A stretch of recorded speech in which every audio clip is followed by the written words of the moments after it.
जी, तमाम देखने सुनने वालों को रात सरवर का सलाम मसलन कादिर मुतलक आपको दुनिया आखिरत की कामरानियाँ अता करे। मैं काफ़ी दिनों से वीडियो बनाने की कोशिश कर रहा हूँ, लेकिन मुझे मोरों का मसला है। मेरे लिए बैठना मुश्किल है। इस वक्त भी मैं बेड के पीछे तकिए रख के टीक लगा के बैठा हूँ। मेरा एक अजीब सा मसला मुझे दरपेश है ज़ाती तौर पे। मैं लोगों पे पहले व्लॉग बनाता था, आज मेरी ज़ात का मसला आ गया। मेरी मुकामी पुलिस मेरे साथ ज़्यादती और जुल्म की इंतहा कर रही है, और मैं ये वीडियो बना के अरबाब अख्तियार तक पहुँचाना चाहता हूँ और एक हुज्जत कायम करना चाहता हूँ। न जाने आने वाले दिनों में क्या हो जाए, तो मैं ये चाहता हूँ कि एक रिकॉर्ड का हिस्सा बन जाए। मुख्तसरन बात इस तरह से है कि एक बंदा है, वो मेरे बेटे से आज से 3 साल पीछे, कुछ साल 2 साल या 4-5 साल पहले कारोबार शुरू करता है, कुछ साल 2 साल करता है, तो 2-4 लाख उसके पास होता है। इस तरह मेरे बेटे के साथ और भी बंदे थे, ये जानवर खरीदते थे, बछड़े वगैरह, तो वो कारोबार करता है। तो मेरे बेटे का 2-4-5 लाख उसकी तरफ था, ये उसे गाय बगाए मांगता था। कुछ साल पहले या को 8 माह पहले मेरे बेटे की तलब कलामी होती है, मेरा बेटा उसको धमकी देता है। अब वो हमारे खिलाफ दरख्वास्त दे देता है। दरख्वास्त में ये बातें ज़रा एक गौर से सुनने वाली हैं। दरख्वास्त देता है आईजी पंजाब को मेरे खिलाफ अकेले के, कि मैं इसके साथ बिजनेस करता था, तो मेरा 40 लाख रुपए इसकी तरफ है, और जो इसने मुझे नहीं दिया मुझे वापस दिलवाया जाए। हम 50% के पार्टनर थे। वो दरख्वास्त आती है SSP ऑपरेशन साहब के पास चौथे महीने में, वो SHO साहब के पास आती है, यहाँ से वो प्रोसेस मुकम्मल करती है, SSP साहब लिख देते हैं, वो लीगल ओपिनियन ले के कि ये सिविल सूट बनता है। हम कहते हैं कि हमने लेने हैं, वो कहते हैं हमने लेने हैं। दूसरा वो दरख्वास्त का जो मैटर होता है वो देखते हैं, वो आर्डर वो लिख देती है कि भाई सिविल अदालत में दोनों घर जाओ। मेरा बेटा सिविल दावा कर देता है। यहाँ भी एक टर्निंग पॉइंट आता है कि कौन सी नादीदा कुव्वतें, कौन से वो खुफिया हाथ जो मुतहरक होते हैं, और हमारे उस वक्त SHO इमरान औजला साहब हैं, वो मुतहरक होते हैं। और ये जो बात मैं बताने लगा मैं खुद ऐनी शाहद हूँ। मुझे बिलमुशाफा उन्होंने कहा था ये उस बंदे से रब्ता करते, और मुझे उन्होंने कहा कि मैंने उसे फ़ोन किया, उसे बुलाया, अगर वो आ गया फिर देखना हम आपके साथ क्या करते हैं। उसे बुलाते हैं, उसकी बात सुनते हैं, दरख्वास्त देखते हैं, ये अंदाज़ा लगाते हैं कि इसमें कुछ नहीं बनना, उसको नई दरख्वास्त लिख के देते हैं। जब इनको पता चलता है कि ये 4 पार्टनर थे, नई दरख्वास्त में वो 4 पार्टनर लिखते हैं। पहले वो 50% का है, दूसरी दरख्वास्त में वो 25% का हिस्सेदार बन जाता है, और उसमें वो 3 मुलजमों को ऐड कर देता है, मेरे बेटे को और एक और बंदे को, ऐसे करके। यानी वो कहता है हमने 4 बंदों ने बिजनेस किया। वो दरख्वास्त आती है, 4 माह हो गए, अब तक 8 अफसर उसकी इंक्वायरी कर चुके हैं। IG साहब उस पर लिखते हैं कि इंक्वायरी करके मुझे रिपोर्ट दो। इनका काम है, जो इनके सामने इंक्वायरी आती है रिपोर्ट लिख के भेजते। ये नहीं भेजते। 2-3 थानेदार, 2 SHO, एक पहले थे वो तब्दील हो गए, फिर दूसरे आ गए, फिर DSP साहब, फिर SP साहब, हर एक के पास जाती है। कोई भी हमारा मौक़िफ़ सुनने को तैयार नहीं है। अब वो जो बंदा है वो एक नशई है, उसकी खूबसूरत बीवी उसके साथ है, जो पैरवी करती है, जो बात करती है, जो बात सुनाती है, जो कुछ भी करती है वो उसकी बीवी करती है।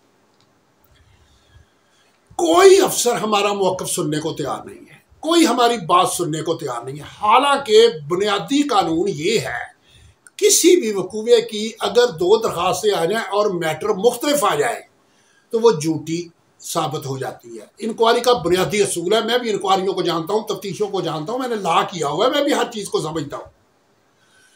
कोई हमारी वो दरख्वास्त नहीं देख रहा, कोई हमारा सिविल वो नहीं देख रहा। उसके बाद 2-3 हमने अदालतों में रिटें की, ये थानेदार साहब वहां जा कहते थे जी इनके खिलाफ तो कोई दरख्वास्त ही नहीं है, कोई कार्रवाई नहीं हो रही। जब SP साहब से बुलावा आता है तो हम खुश हो जाते हैं कि सीनियर अफसर हैं, वो हमारी बात तो कम से कम सुनेंगे। मेरा बेटा जाता है, जो ही अंदर इंटर होते हैं उठ के खड़ा हो जाता है, ये आराम है भाई खड़े क्यों हो गए। वो 2 लोग मेरे बेटे से कहते हैं इनको पैसे दो। वो कहता है जी मेरी बात सुनो। कह रहा मैंने नहीं सुननी। वो कह रहा है जनाब इन्होंने पहले भी, उसने कहा जी मैं ना पहले की सुनता हूँ ना अब की सुनता हूँ। उन्होंने कहा जी हमारा सिविल अदालत में केस, उसने कहा जी मैं नहीं सुनता। मेरा बेटा बेशुमार आगे से पॉइंट बताने की, वो हर बात पे टोक देता है। वो कहता है इनको पैसे दो, नहीं तो 2 दिन के बाद मैं FIR दर्ज कर दूंगा। और इससे पहले हर अफसर ने हमें यही धमकी लगाई कि इनको पैसे दो, नहीं तो हम FIR दर्ज कर देंगे। मेरे ऊपर शेड्यूल 4 है, मैं घर में नज़रबंद हूँ, मैं पेशेंट हूँ मोरों का, मैं चल फिर नहीं सकता, मैं कई सालों से बेड पे हूँ। मुझे माली तौर पे क्लाश कर दिया गया, मेरी प्रॉपर्टियां, मेरे अकाउंट, सारा कुछ फ्रीज कर दिया गया। माली तौर पे तो मुझे कर दिया। अब तो कुछ थोड़ी बहुत मेरी इलाके में इज्जत बची है, वो इज्जत मेरी बर्बाद करने पे कौन तुला हुआ है? जिसके पास जाते हैं, देखो हर अफसर के पास दीगर पार्टियां आई होती हैं, वो और पार्टियों को बैठा लेते हैं और हमारी बात शुरू कर देते हैं। इलाके के लोग हमें जानते हैं, वो लोगों को दिखा रहे हैं कि हम इनकी बेइज्जती कर रहे हैं।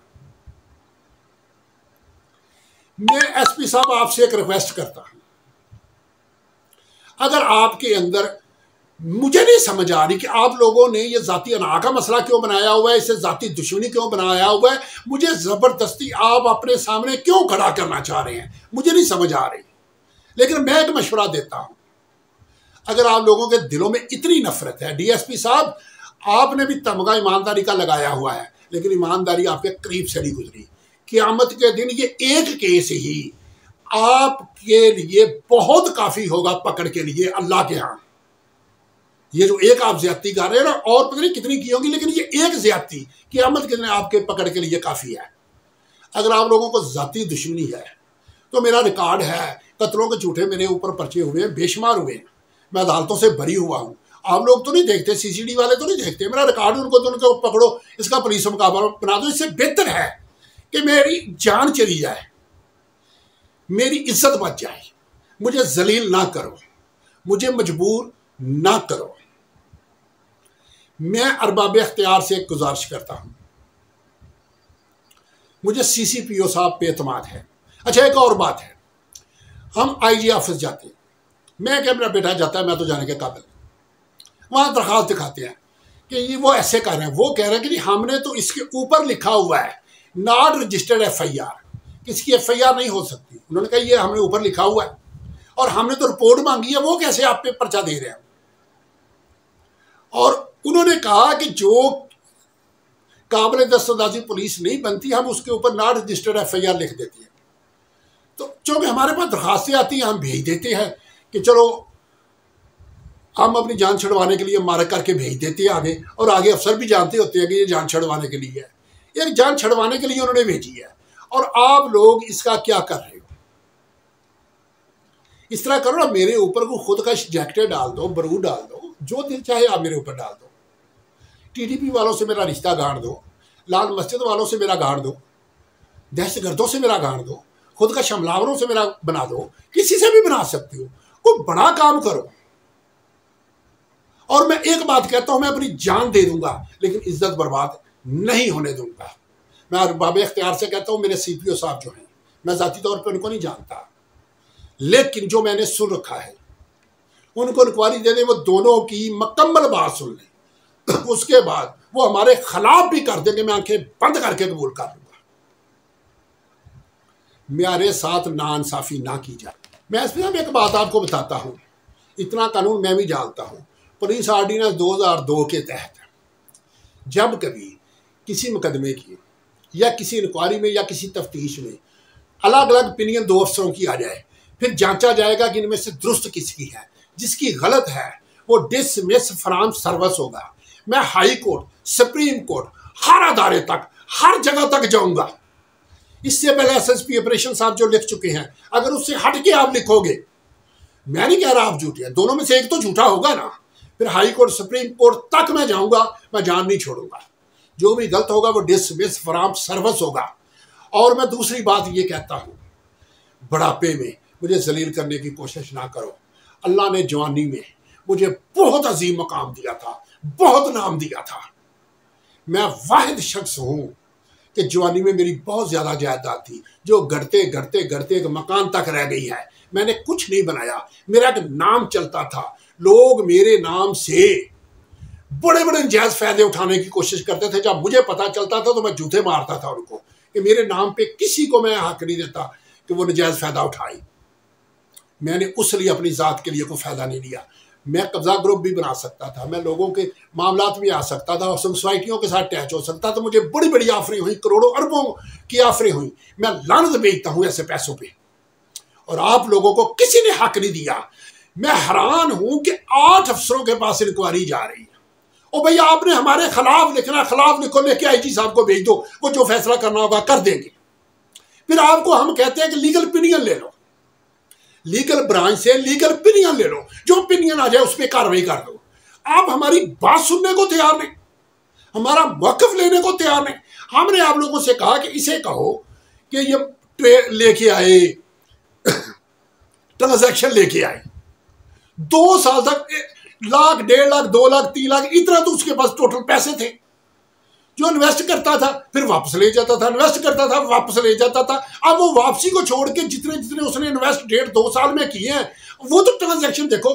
एक बंदा है जो 15 से 20 दफा हमारे साथ कारोबार करता है, 1 दफा उसको नहीं मिले, 2 दफा नहीं मिले, 5 दफा नहीं मिले, 10 दफा नहीं मिले, 12 दफा नहीं मिले, 15-20 दफा उसको नहीं मिले, वो फिर नए पैसे दे रहा है, नए पैसे दे रहा है, नए पैसे दे रहा है। कॉमन सेंस में तो कोई चीज होती है। वो क्यों बार बार दे रहा है? उसको प्रॉफिट नहीं मिल रहा, उसको रकम नहीं मिल रही, वो नए सिरे से क्यों बार बार पैसे दे रहा है? ये बातें हम आपको बताते हैं कि इनसे पूछो, आप पूछते नहीं हो। फिर हम कहते हैं कि पहले दरखास्त वो एक बंदे के खिलाफ दे रहा है, 50 का वो पार्टनर बन रहा है, अब वो 25% का बन रहा है। पहले वो कह रहा है 1 बंदे से कारोबार किया, अब 4 बंदों से कारोबार किया है। ये भी तो देखो। ये जो पल भर का या लम्हों का लुत्फ होता है जिसमें पुलिस वालों की राल टपक पड़ती है, वो लेदर देख के, उसके लिए किसी के साथ ज्यादती ना करो। हर बल में हाथ नहीं डालते, हर एक से चूहा नहीं निकलता, कभी कभी किसी से सांप भी निकल आता है। क्या होगा? 2 दिन, 4 दिन, 5 दिन, 10 दिन, 15 दिन जेल में चले जाएंगे, लेकिन जब मेरी इज्जत बर्बाद होगी फिर मैं बुरे के घर तक पहुंच जाऊंगा। ये ज़हन में रखना। जिसने मेरे साथ ज्यादती की मैं उसको माफ नहीं करूंगा। मेरी जान जाती है चली जाए, मेरा पूरा कुनबा कुर्बान होता है हो जाए, हम सबको मार दिया जाए, कुछ कर दिया जाए, अगर मेरी इज्जत खराब की गई तो इसका अंजाम बहुत बुरा होगा। अल्लाह हाफिज।